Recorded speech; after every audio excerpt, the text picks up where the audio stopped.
En aquellos tiempos, como decía, el analfabetismo era tan grande que no es como hoy en día, que tenemos Biblia en todas partes. Tenemos Biblias escritas, tenemos Biblia de todos colores, de muchas traducciones, y tenemos Biblia inclusive en el celular. La puedes leer en el celular, y yo tengo una aplicación que no solamente la puedo leer, sino que la puedo escuchar. Tengo a alguien detrás de un teléfono dictándome la Biblia verso por verso cuantas veces a mí me dé la gana. Para aquellos tiempos, hermanos, no existían estos privilegios. Por ende, los que tenían esta autoridad tenían una gran ventaja de introducir cosas que verdaderamente en la Biblia no decía. Y ahí fue cuando estalló la Reforma Protestante, cuando este hombre, el Espíritu Santo, le puso ardientemente en su corazón que la salvación que Dios le ofrecía a los hombres pecadores solamente era por gracia, porque en aquellos tiempos se pensaba que tú tenías que hacer muchos sacrificios o seguir ciertas tradiciones para adquirir el favor o la gracia de Dios. Y cuando Martín Lutero se dio cuenta, empezó a estudiar, Dios le habló a su corazón y hizo 95 tesis, las clavó en la iglesia de Wittenberg, y desde ese entonces, hermano, hemos podido disfrutar de lo que verdaderamente es la sana doctrina. Somos salvos solo por la gracia de Dios. Nosotros los seres humanos estamos acostumbrados a trabajar por algo que nosotros pensamos que merecemos. Inclusive nosotros los evangélicos venimos arrastrando en nuestro corazón esa forma de pensar. La salvación yo me la tengo que ganar. Yo no puedo aceptar que solamente Dios me dé la salvación si yo no he colaborado, aunque sea alguito en ella, para yo merecerme que verdaderamente merezco la salvación. Hermanos, si usted es de esas personas que piensa así, le tengo malas noticias. Usted no puede hacer absolutamente nada para merecer la salvación. Solo Cristo Jesús en la cruz del Calvario hizo todo lo que nosotros necesitábamos para que nosotros pudiéramos recibir la gracia y la misericordia y el perdón de Dios. Amén. Ahora, yo quisiera definir aquí qué es gracia y qué es fe, para que tengamos un panorama más claro. Vamos a comenzar dando las definiciones de lo que es fe. ¿Qué es fe? Porque hay dos definiciones de fe, y también vamos a ver la definición de gracia. Primero vamos a ver la definición de fe según el mundo secular. No según la Biblia, pero según el mundo secular. Y esta es la definición de fe.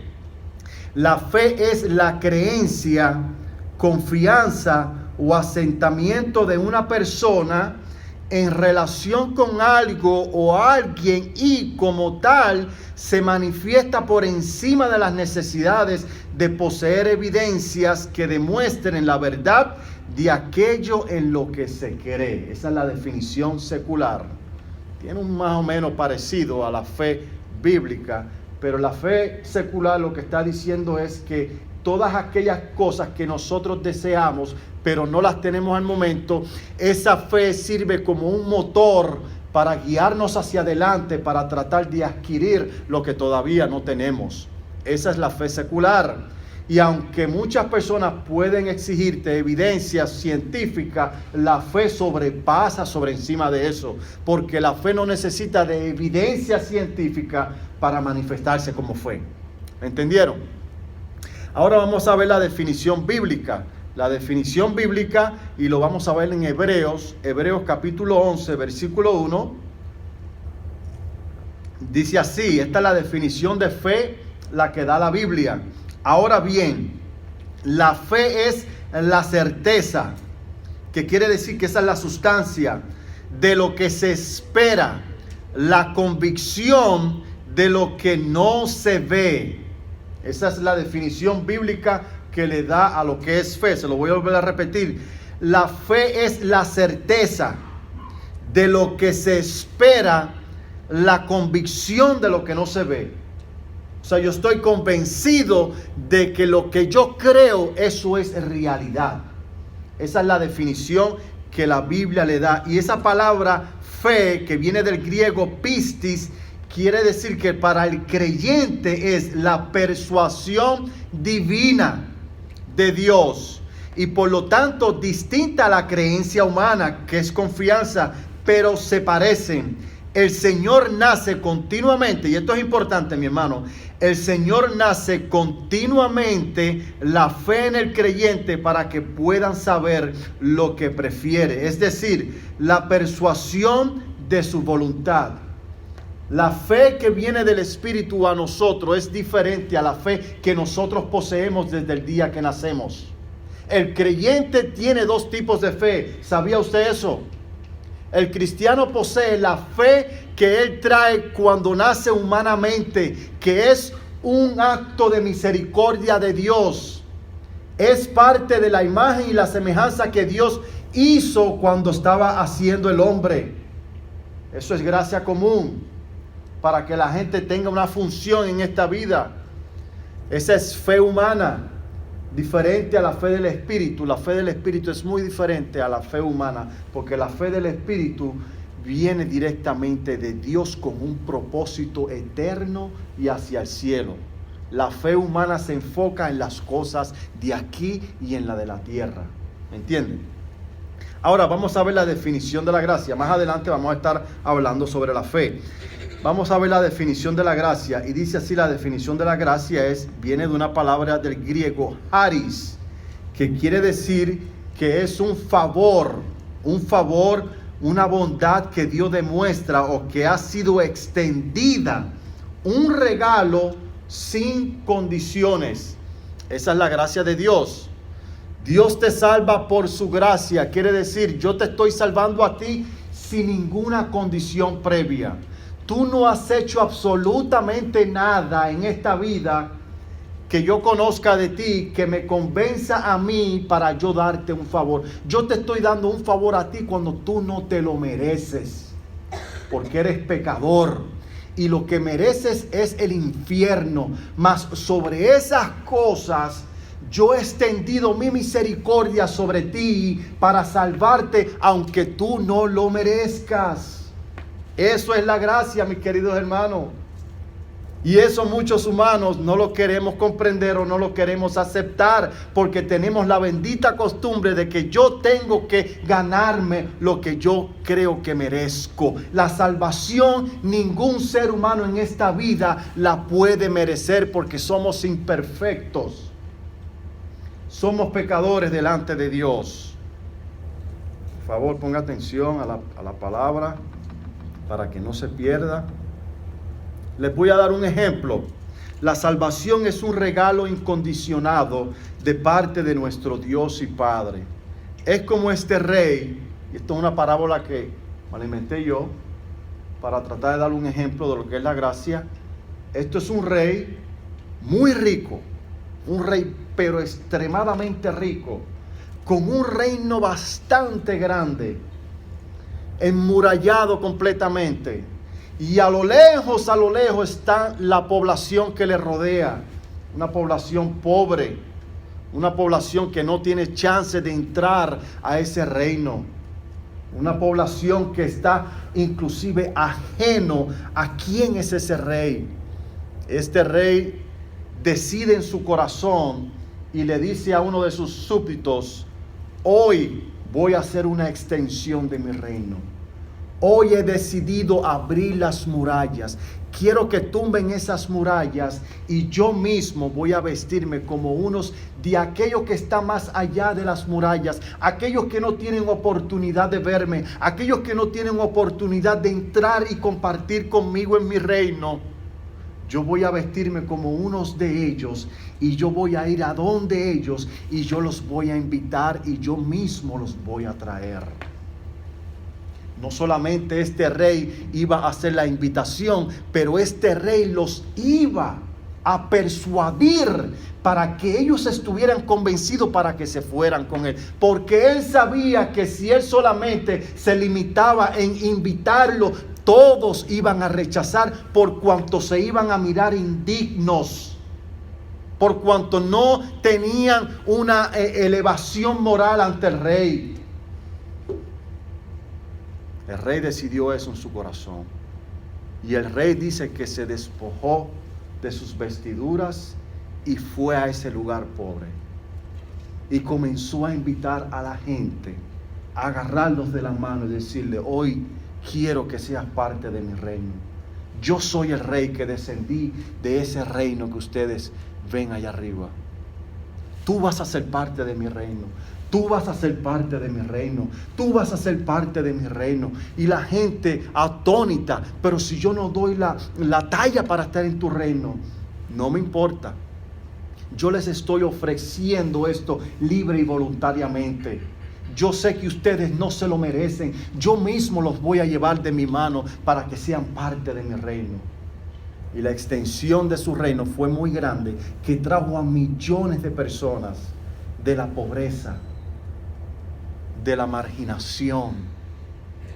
Y Dios, este rey, los llevó a su reino, los vistió como reino y les dio la promesa: desde hoy en adelante vivirán en este reino para siempre. Van a ser ciudadanos para siempre de este reino, y es una ley irrevocable. Nadie podrá sacarles esta ciudadanía que yo les he dado hoy. Esa es la gracia de Dios, mi querido hermano. Eso es la gracia de Dios.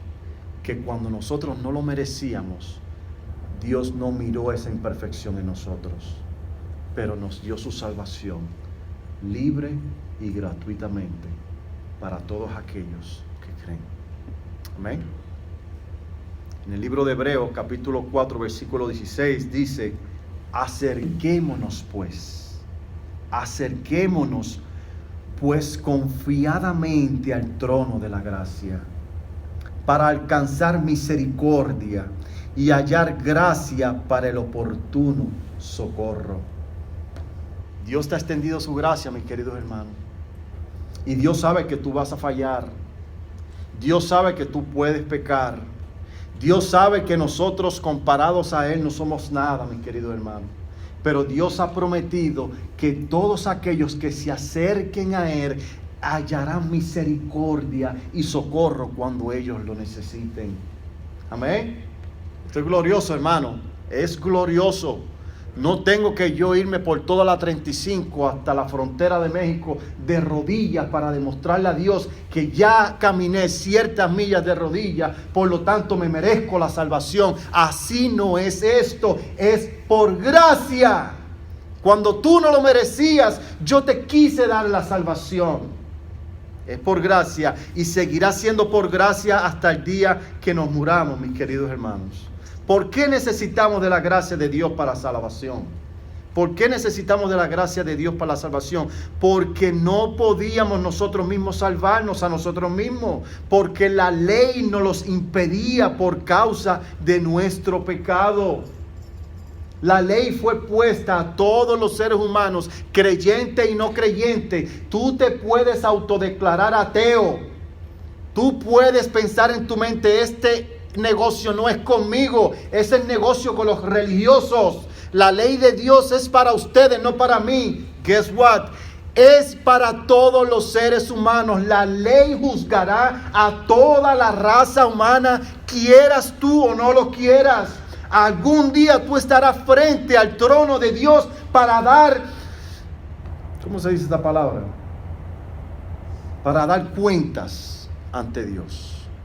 Porque todos tenemos que dar cuentas ante Dios. Todos nosotros, aunque tú te quieras hacer de la vista gorda, y tú necesitas un abogado defensor que te defienda. Porque si tú no tienes ese abogado defensor ese día, la Biblia dice que terminarás en el infierno eternamente y para siempre. Eso está en la Biblia, hermano. Y la Biblia no miente. Necesitas un redentor, mi querido amigo que me escuchas. Necesitas un redentor. Romanos capítulo 3, versículo 19, dice de esta manera: pero sabemos que todo lo que la ley dice, a los que están bajo la ley lo dice, para que toda boca se tape y todo el mundo sea hallado culpable delante de Dios. Por tanto, las obras de la ley, por las obras de la ley, nadie será justificada delante de él. Voy a volver a leer el versículo 20. Por tanto, por las obras de la ley, ninguna carne, es decir, los seres humanos, será justificada delante de él, pues por la ley es el conocimiento del pecado. La ley fue puesta a los seres humanos, la ley que Dios descendió de los cielos para dársela a los seres humanos, es para decirnos a nosotros lo santo que Dios es. La ley simplemente está reflejando la naturaleza y el carácter de Dios. ¿Quién es Dios verdaderamente? Y cuando nosotros vamos delante de esa ley, nos hallamos chiquitos delante de ella. Porque Santiago capítulo 2, versículo 10 dice que aunque tú trates de vivir bajo la ley, pero si ofendes en un solo punto, tú te haces culpable de toda la ley. Y ya perdiste tu chance. Porque para querer salvarse por medio de la ley, tú tienes que ser tan perfecto, tan puro y tan santo como aquel que está promulgando la ley. ¿Me están entendiendo? Dios es el que da la ley, y todo aquel que quiera vivir por la ley tiene que vivir como Dios es. Y eso, mis queridos hermanos, no hay ni uno. Solamente un hombre vivió en perfecto camino de acuerdo a esas exigencias, y fue nuestro Señor Jesucristo. Solo Cristo pudo vivir sin pecados y sin manchas delante de Dios Padre, para que nosotros tuviéramos y tomáramos ese beneficio en favor de nosotros. Es grande, hermano. Pero ahí estamos todavía, ese gusanito de que yo me lo merezco, de que yo tengo que colaborar. No, mira qué bueno yo he sido. No, eso no cuenta. Eso no cuenta para absolutamente nada. Si tú quieres enorgullecerte de esas pequeñas obras, tienes que entonces cumplir la ley en su totalidad, para que entonces te puedas justificar delante de Dios. Por lo tanto, hermano, no hay chance. Y nosotros pecamos de muchas maneras. Allá en el libro de Mateo, no lo tienen que buscar, Mateo capítulo 5, versículo 28, Jesús está hablando con los fariseos y les está diciendo: mirad que fue dicho, no cometas adulterio. Ustedes saben lo que es adulterio. Pero yo os digo, dice el Señor, yo os digo que si tú tienes un pensamiento con una mujer, o tú tienes un pensamiento con un hombre y lo codicias en tu corazón, ya has cometido adulterio delante de Dios. O sea que no tienes que ir y consumir tu deseo en la cama. Con tan solo pensarlo en tu mente, ya están en adulterio delante de Dios. Por lo tanto, ese solo pecado basta para condenarte eternamente en el infierno, mis queridos hermanos. ¿Y qué tal del joven rico? Marcos capítulo 10, versículo 18, que fue donde el maestro le dijo: maestro bueno, ¿qué es lo que el hombre tiene que hacer para heredar la vida eterna? Jesús le dijo: tú sabes lo que dice la ley, haz lo que dice la ley. Jesús sabía con las intenciones que venía este joven. Y él le dice: bueno, pero si todas esas cosas las he cumplido desde que era chiquito, yo siempre he tratado de vivir bajo la ley. Y el Señor le responde para ver dónde estaba su corazón estacionado. Le dice: bueno, pues te falta una cosa. Da todas tus riquezas a los pobres y ven y sígueme. Y como él amaba tanto a sus riquezas, dice la palabra de Dios que comenzó a retroceder y dijo: no, esto no es conmigo. ¿Qué pasó con este joven rico? Que él estaba tratando de justificarse por las obras que él estaba haciendo. Pero cuando Cristo le dijo: en verdad, yo no soy tu Dios. Tú no estás tratando de cumplir la ley para tratar de agradar a Dios, porque si quisieras agradar a Dios, hicieras lo que yo te estoy pidiendo. Si nosotros, mis queridos hermanos, rechazamos la gracia y intentamos anteponer las obras por la gracia, mi querido hermano, estamos siendo como el mismo joven rico, dependiendo de mis propias obras, dependiendo de lo bueno, de lo religioso que yo soy, para echarme, como dicen por ahí, guille delante de Dios. Mira, Señor, qué bueno he sido, estoy aquí delante de tu presencia. Dime, respóndeme, que yo te voy a decir todas las cosas buenas que yo he hecho. Mídelas en una balanza y vas a ver que pesan más las cosas buenas que las malas. Dios simplemente tiene que decir, mira, aquí tengo una cosita mala, una. Eso te inclina toda la balanza y perdiste tu chance, porque confiaste en tus propias obras, y así no se adquiere la salvación, mi querido hermano. Si el hombre se pudiera salvar de esa manera, Cristo no tenía la necesidad entonces de venir y morir por nosotros. No lo tenía. Simplemente dejaba que las cosas siguieran pasando así. Esfuércense y hagan todo lo que ustedes puedan para que ganen la salvación. Cuando ustedes mueran, si las cosas buenas pesan más que las malas, entonces ustedes tendrán paso hacia la vida eterna. Pero la Biblia dice todo lo contrario, mi querido hermano. La Biblia dice que solamente un pecado nos ensucia ante con Dios. Nos manchamos, nuestra alma está manchada, está cubierta de pecado. Y una persona así no puede habitar con el 3 veces santo y puro que es Dios. Tiene que haber entonces un velo, un mediador entre Dios el Padre y los hombres, para que ese que vino del cielo, vivió perfectamente delante de Dios, murió en una cruz, fue a la eterna gloria delante de Dios Padre y se presentó santo y sin manchas, puro. No había absolutamente nada que se encontrara en la vida de Cristo Jesús que Dios no dijera, hijo querido, en ti descansa la ira que tenía yo con los pecadores. Por ti, por tu obra, ahora los seres pecadores pueden venir a presentarse delante de mí. Porque cuando yo estoy viendo a mi pueblo, no lo estoy viendo sin ti, sino a través de ti, que es Cristo Jesús. Amén. No piensen en esa carnita o en esa pizza que se va a comer, hermano. Esté pendiente a la palabra de Dios. Mira lo que dice Gálatas, capítulo 3, versículo 10 al 13. Dice, porque todos los que son de las obras de la ley están bajo maldición. Bajo maldición.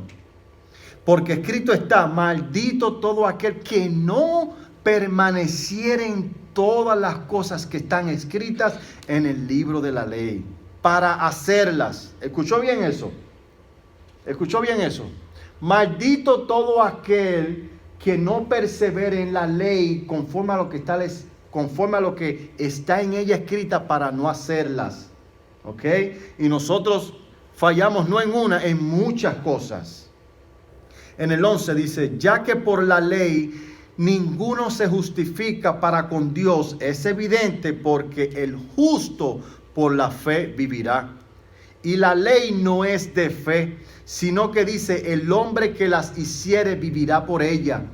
Cristo nos redimió de la maldición de la ley, hecho por nosotros maldición, porque escrito está, maldito todo aquel que es colgado en un madero. Cuando Cristo estaba siendo crucificado en la cruz del Calvario, dice el libro de Isaías que todos los pecados de su pueblo estaban siendo imputados en la persona de Cristo. Ahí estaba. Por nosotros Dios el Padre lo hizo pecado. No que Él haya cometido pecado, pero el pecado de nosotros fue recargado en la persona de Cristo. Y al Cristo morir, todas esas obras murieron. Y cuando Cristo resucitó, hermanos queridos, la puerta hacia ese reino se nos ha abierto. Ahora Dios el Padre nos va a llamar por medio del Evangelio, y cuando envía a su Espíritu para persuadirnos por medio de la fe, para que nosotros, una vez seamos inyectados con esa fe, respondamos a ese llamado y vengamos a ser ciudadanos eternos de la ciudad de Dios y para con Dios. ¿No es eso grande, hermano? Es grande, hermano. Pura misericordia. No la merecíamos, hermano. Por más que usted trate, usted puede ayunar 60 días corridos. Usted puede hacer las mejores obras. Usted puede darle el premio Nobel, hermano. Y usted no puede compararse cuando esté frente a la presencia de Dios, a Dios mismo. Nos quedamos chicos. Pero esa gracia que Dios extendió a su pueblo es la que nos da el libre acceso a la presencia de Dios. Amén. El hombre entonces recibe la gracia salvadora solamente por la fe sola. Por la fe sola. Dice Gálatas capítulo 2, versículo 16. Sabiendo que el hombre no es justificado por las obras de la ley, sino por la fe de Jesucristo, nosotros también hemos creído en Jesucristo. ¿Para qué? Para ser justificados por la fe. No dice obras, para ser justificado por la fe de Cristo y no por las obras de la ley. Por cuanto por las obras de la ley ninguna carne será justificada. Romanos capítulo 5 versículo 1 dice: justificados pues por la fe tenemos paz para con Dios por medio de nuestro Señor Jesucristo, por quien también tenemos entrada por la fe a esta gracia en la cual estamos firmes y nos gloriamos en la esperanza de la gloria de Dios.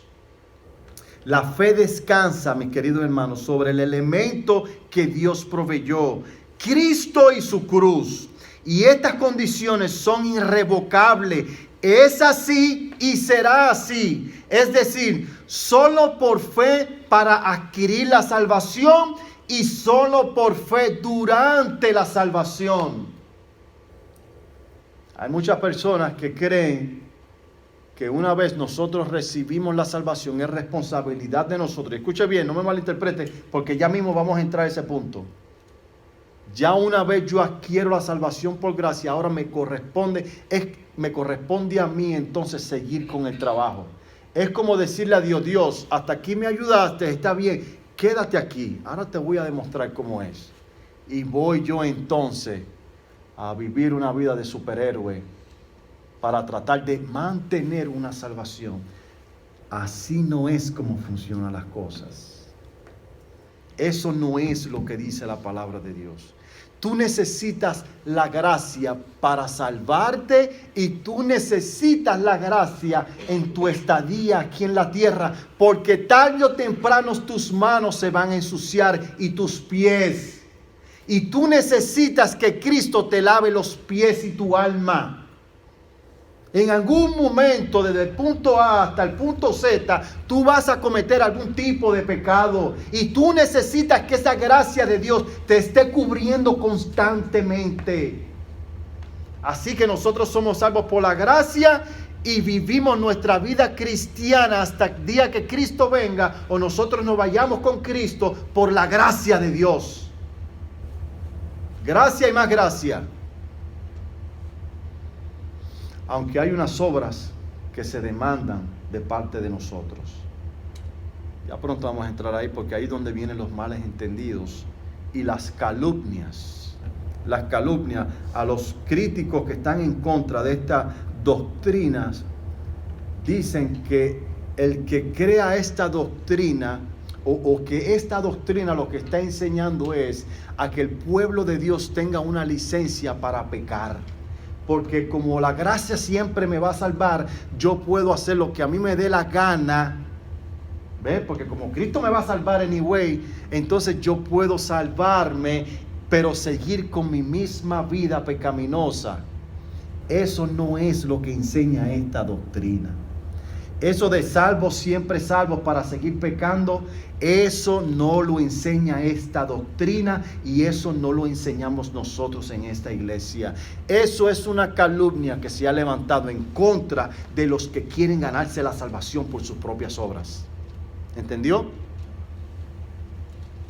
¿De dónde entonces proviene la fe que nosotros tenemos para salvarnos a la salvación?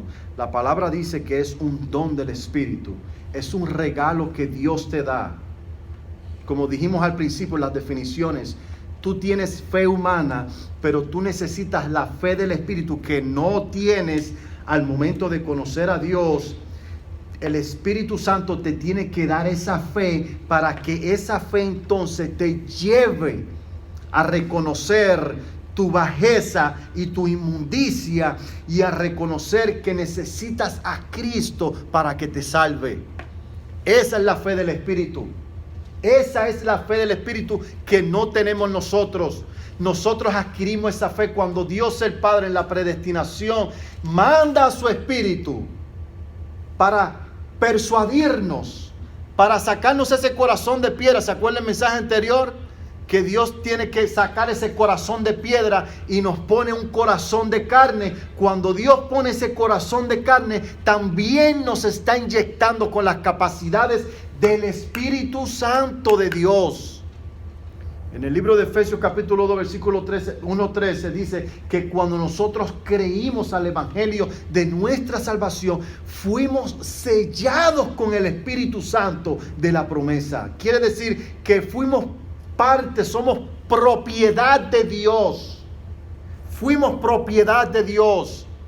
Y como somos propiedad de Dios, Dios se tiene que ocupar de darnos la naturaleza del Espíritu Santo para que entonces nosotros podamos vivir nuestra vida como un hijo de reino y no como un hijo de las tinieblas. ¿Entendieron hasta aquí?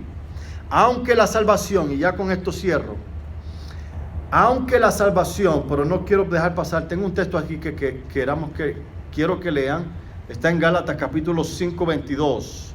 Gálatas 5:22. Ahí lo que dice es que es una de las manifestaciones del fruto del Espíritu, es la fe, mas el fruto del Espíritu es amor, gozo, paz, paciencia, benignidad, bondad y fe. Ahora usted se preguntará, pero si todo eso lo posee un ser humano sin el Espíritu Santo, ¿verdad que sí? ¿Sí o no? ¿Usted no ha visto una persona bondadosa que no sea cristiana, que no sea creyente? Hasta los ateos son bondadosos. ¿Usted no ha visto una persona que tenga amor? ¿Quién no le tiene amor a su perro o a su esposa? Personas no creyentes. Entonces aquí es donde usted ve, Salud, la diferencia entre las capacidades que Dios dejó en el ser humano cuando lo creó, pero esas características, esas capacidades están inclinadas a su propia naturaleza, que es una naturaleza pecaminosa, comparadas a las características del Espíritu Santo. Porque el fruto del Espíritu Santo nos lleva a la gloria con Dios, nos lleva a vivir ese tipo de vida, pero para Dios. Las del ser humano es para que él las viva para él, no reconoce a Dios en sus caminos. ¿Ok? Entonces la fe que nos salva a nosotros es una fe que viene del Espíritu Santo. La fe del Espíritu manifestada en nosotros y que podríamos decir que es nuestra, y esta fe solo se alinea a las palabras de Dios y no a las nuestras. Por eso es que hay muchas iglesias, y esto me da mucha pena decirlo, manifestando una fe falsa. Muchos movimientos de fe que están basados en una fe humana, no en una fe bíblica. Porque la fe que viene del Espíritu, que es puesta en nuestro corazón, es bíblica cuando hace lo que la Biblia dice. Y la Biblia a nosotros nos dice que nosotros no tenemos el poder para decretar, ni para hacer todo este tipo de movimiento de reclama tu casa, reclama tus riquezas, ten fe, tráeme $100 y ten fe que Dios te va a dar 1000. Eso es fe humana. Eso no es fe del Espíritu. La fe del Espíritu se alinea a lo que la Biblia dice. La fe humana se alinea a las falsas ilusiones que nosotros mismos generamos. Así que hay gente que saca textos fuera de contexto de la Biblia. Es que la Biblia dice que todo lo que plante la planta de tus pies será tuyo. Todo lo que pise la planta de tus pies será tuyo. Eso lo dice la Biblia, pero eso solo se lo dijo a Josué. Eso no es para que tú vayas al dealer y le pongas tu pierna al BMW y empieces a reclamar. Esa es fe tuya. Eso es lo que tú quieres, brother. La fe del Espíritu se sujeta y está dentro de los límites de la sola Escritura. Amén. La fe que viene del Espíritu, la fe que nos salva, es solamente para glorificar a Dios en su Hijo. Y esa fe, hermano, nos va a llevar progresivamente a parecernos a un hijo del reino por medio de las capacidades que Dios ha imputado en nosotros. Eso que nosotros los creyentes tenemos dos naturalezas, la carnal y la espiritual. Y la espiritual la tenemos cargando dentro de nosotros. Aunque la salvación por gracia, y este es mi último punto, aunque la salvación por gracia no se recibe por las buenas obras, porque por obras nadie podrá justificarse sino por la fe. Escuchen bien, esa fe sí se justifica ahora por las obras producidas del Espíritu. Lo que quiero decir es esto, que aunque Dios no depende, aunque tu salvación no depende de las buenas obras que tú puedas hacer, sino por medio de la fe, esa fe entonces se va a justificar, que es una fe verdadera y salvadora, por las obras que van a venir producidas por esa fe. Por eso es que es una calumnia que dicen, ustedes son salvos, siempre salvos, y hacen lo que les da la gana. No, esto no es así. Nosotros somos salvos, siempre salvos, para glorificar en nuestra vida, en nuestro caminar, al Cristo de gloria. Porque de modo que si alguno está en Cristo, nueva criatura es. Las cosas viejas quedaron atrás. Lo que nos resta es una nueva vida en Cristo. Mira lo que dice en el libro de Santiago. Y vamos a buscarlo todo, vamos a leerlo. Santiago capítulo 14. Santiago capítulo 14. Perdón, capítulo 2. Santiago capítulo 2. Y vamos a leer desde el 14 al 24.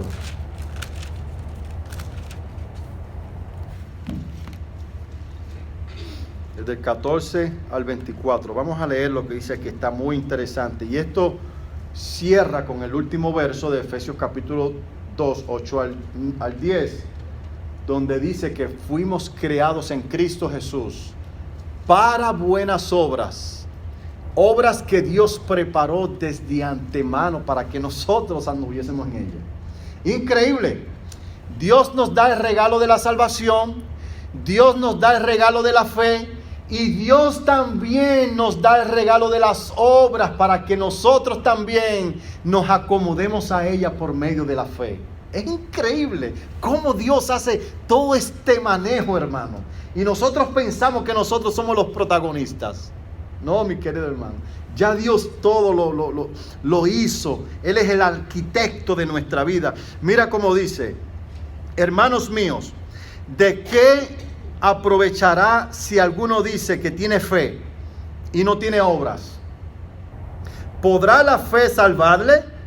Y si un hermano o una hermana están desnudos y tienen necesidad del mantenimiento de cada día, y alguno de vosotros les dice, id en paz, calentaos y saciaos, pero no les dais las cosas que son necesarias para el cuerpo, ¿de qué aprovecha?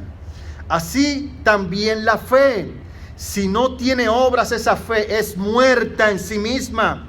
Pero alguno dirá, tú tienes fe y yo tengo obras. Muéstrame tu fe sin tus obras y yo te mostraré mi fe por mis obras. ¿Tú crees que Dios es uno? Bien hace. También los demonios creen y tiemblan. Mas ¿quieres saber, hombre vano, que la fe sin obra es muerta? ¿No fue justificado por las obras Abraham, nuestro padre, cuando ofreció a su hijo Isaac sobre el altar? ¿No ves que la fe actuó juntamente con sus obras y que la fe se perfeccionó por las obras? Y se cumplió las escrituras que dice: Abraham creyó a Dios y le fue contado por justicia y fue llamado amigo de Dios. Vosotros veis pues que el hombre es justificado por las obras y no solamente por la fe. Asimismo también, hasta ahí, y no solamente por la fe.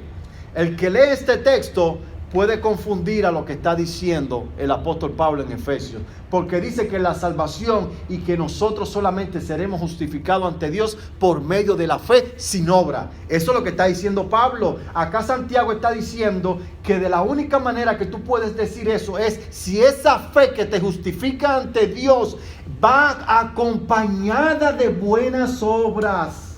Entonces tu fe es la fe que viene del Espíritu, porque se manifiesta en las obras que tú haces después de la salvación.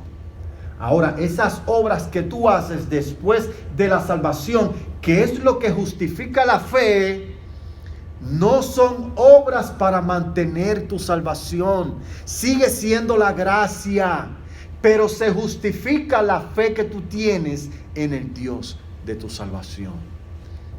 Y me gusta el ejemplo que usa Santiago, porque dice: tú crees que Dios es uno, pero los demonios creen lo mismo. O sea, esto no es por creer. Los demonios creen que Dios es uno, pero no se sujetan a Dios, no hacen la voluntad de Dios. O sea que es totalmente en vano que tú solamente creas y no vivas la vida que Cristo quiere que vivas. Con esto cierro, mi querido hermano. Dios nos ha llamado a ser parte de su reino por su absoluta gracia. Usted no tiene que pagar ni un denario por esto. Usted no tiene que pagarle a ningún pastor, a ningún sacerdote, a absolutamente nadie. Usted no tiene que hacer ningún sacrificio para adquirir la salvación. Es solo por gracia y solo por la fe en la obra que Cristo hizo en la cruz del Calvario. Las obras que Cristo hizo es suficiente para que yo pueda tener acceso a la salvación eterna. Y si yo creo eso, las Escrituras prometen que yo soy propiedad de Dios. Y por cuanto soy propiedad de Dios, Dios ha puesto en mí el Espíritu Santo para que ese Espíritu Santo me vaya transformando a la imagen de un hijo de un reino. Y esas manifestaciones tienen que ser evidentes en nuestra vida. Tienen que ser evidentes.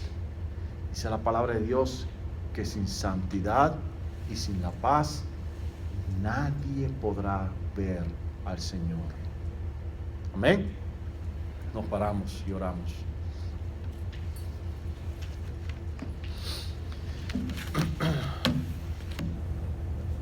Cierren los ojos y si usted ha pensado, si usted ha vivido una vida en la iglesia y ha pensado que esa vida religiosa es lo que posiblemente lo vaya a justificar a usted, yo creo que este es tiempo de arreglar ese asunto con Dios, porque es la sola gracia, el favor inmerecido de Dios, y que como resultado a ese regalo que tú abriste, en ese regalo estaba incluido esa vida buena, esa vida que obra para glorificar a Cristo. Eso es algo que también viene de Dios. Dios te lo ha dado para que tú vivas en ella. No para que por eso te ganes la salvación. Ya la salvación, Cristo la ganó por ti. Tú jamás te la vas a poder ganar tú solo. Ya Cristo la ganó por ti en la cruz del Calvario.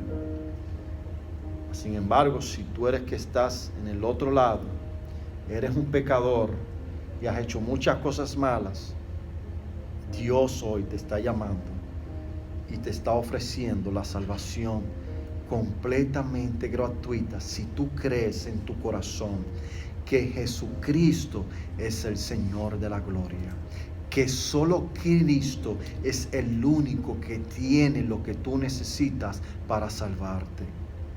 Si es así, yo te pido que tú vengas aquí frente al altar y te arrepientas de tus pecados. Ven al altar, arrepiéntete de tus pecados, arrepiéntete de esa vida religiosa y confiesa a Cristo en tu corazón. Con la boca se confiesa para fe y con el corazón se cree para la salvación. Si hay alguien aquí que necesita salvación de Dios, puede levantar su mano. Este es el día que Dios le ha dado, la oportunidad que tenemos para venir a los pies de Cristo. Padre Santo y Padre bueno, en el nombre de Jesús, te damos gracias, Dios, por tu palabra y por tus enseñanzas, Dios. Gracias, Padre, porque en medio de todo no sé, Señor, yo sentí la atmósfera un poco cargado, Padre. Pero aún así, Señor, tu palabra pudo ser expuesta, Señor. Ayúdanos, Señor, a seguir caminando, Padre, porque no es fácil. Porque te lo pedimos en el nombre de Jesús. Amén y amén. Dios les bendiga, mis queridos hermanos.